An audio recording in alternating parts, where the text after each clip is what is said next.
வீட்டில் இருக்கிற குட்டீஸ் அண்ட் சுட்டீஸ்க்கெல்லாம் இந்த சோயா சங்க்ஸ் கொடுத்தோன்னு வச்சுக்கோங்களேன், வேண்டான்னு சொல்லவே மாட்டாங்க. அடிக்கடி செய்ய சொல்லுவாங்க. அந்த அளவுக்கு டேஸ்ட்டாக செம்மையாக எப்படி செய்கிறதுன்னு பார்க்கலாமா? ஒரு கடாயில் ஆயில் கொஞ்சமாக ஊற்றிக்கோங்க. கொஞ்சம் அந்த ஆயில் வந்து சூடானதுக்கப்புறம் எப்பயும் போல் கடுகு உளுந்தம்பருப்பை போடணும். ஸோ அது போட்டுட்டு நல்லா பொரிய விடணும். பொரிஞ்சு வரும்போது, அதாவது ரொம்ப கறிக்கிறாதீங்க, கரெக்டான அந்த பொரியிற ஸ்டேஜில் வந்துட்டு ஒரு கைப்பிடி அளவுக்கு ஆனியன் அது கூட சேர்த்துக்கோங்க. ஆனியன் இந்த மாதிரி சாப் பண்ணிக்கோங்க, அப்போ தான் கொஞ்சம் ஈஸியாக இருக்கும். அதே மாதிரி ஆனியனையும் போட்டு கறிக்கிறக்கூடாது, லைட்டாக மிதமான அந்த ஹீட்லேயே மெயின்டைன் பண்ணுங்கள். கூடவே கருவேப்பிலை வந்து கொஞ்சமாக ஒரு 4-5 லீஃபை வந்துட்டு அது கூட சேர்த்துட்டு நல்லா கலக்கி விட்டுருங்க. என் கருவேப்பிலை லைட்டாக ஒரு மாதிரி சுருண்டு வந்துடும். அந்த டைமில் வந்துட்டு பச்சை மிளகா, நான் வந்து பச்சை மிளகா ஆட் பண்ணியிருக்கேன், நல்லா காரமாக இருக்கணும் அப்படிங்கிறதுக்காக. உங்களுக்கு வேண்டானா அவாய்ட் பண்ணிக்கோங்க.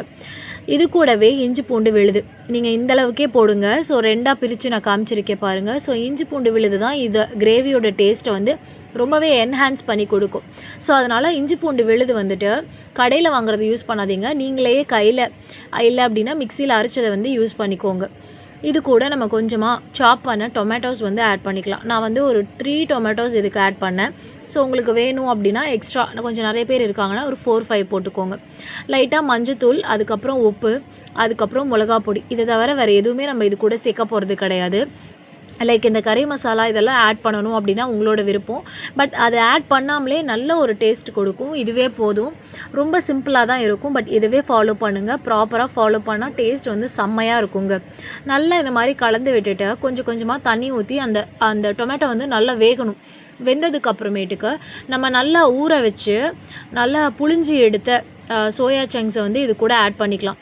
அதுக்கப்புறம் நல்லா கலந்து விட்டு தண்ணி ஊற்றி கொஞ்சமாக நல்லா வெந்ததுக்கப்புறம் எடுத்து பார்த்தோன்னா சூப்பரான சோயா சங்க்ஸ் ரெடி ஆயிடுச்சு.